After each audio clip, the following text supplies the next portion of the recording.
representation does matter. Like, even if you look at like Mary depicted in other cultures, so many times we depict her in our cultural heritage because, I mean, we're people. You know, that's how we receive love. That's how we view and find commonalities in community.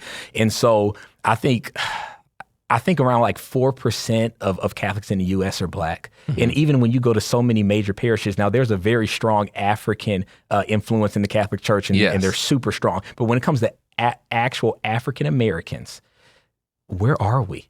And it hurts, you know, and it troubles me because I'm trying to invite so many close people in my lives that are also Black, and it's hard when they're looking for a community, but I can't give them that. You know, the church needs us, and we need the church.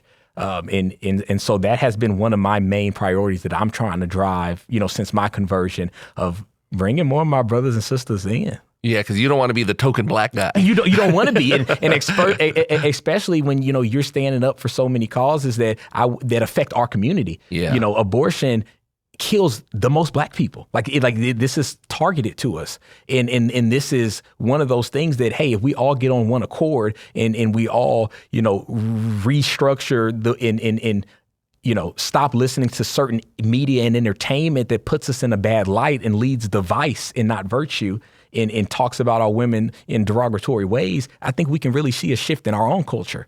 But we can't have that conversation unless we're all kind of on one accord. Now, as a Black man, you mentioned Catholic social teaching and, you know, race issues.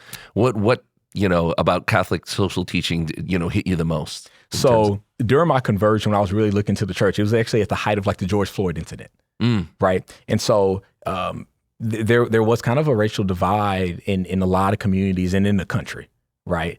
And so when I started looking into Catholic social teaching, I was really beginning to see that race is beautiful, culture is beautiful, language is beautiful, but that is not our primary identity. Our primary identity is in Christ. Mm-hmm. Right, we're made in His image and likeness, all of us, across every nationality, every ethnicity. And so what I was beginning to see is that so many people in my community, especially in the Black community, we were putting race and being, you know, pro-Black in a position to where we would negotiate on Christian values and Christian morals. And I'm sure that happens in other communities too. I'm just specifically speaking about, you know, us right now. Mm-hmm. And it troubled me because we have to be pro-God first.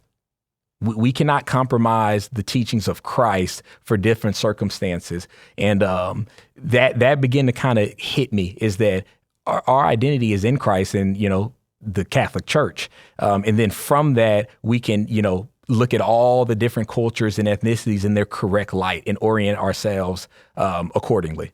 It's crazy how all of this is happening at the same time you're having your conversion. Yep. Wow.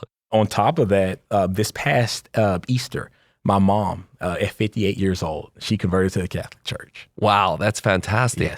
Yes. Wow. And my sister, she's a big listener. My father, Mike Smits.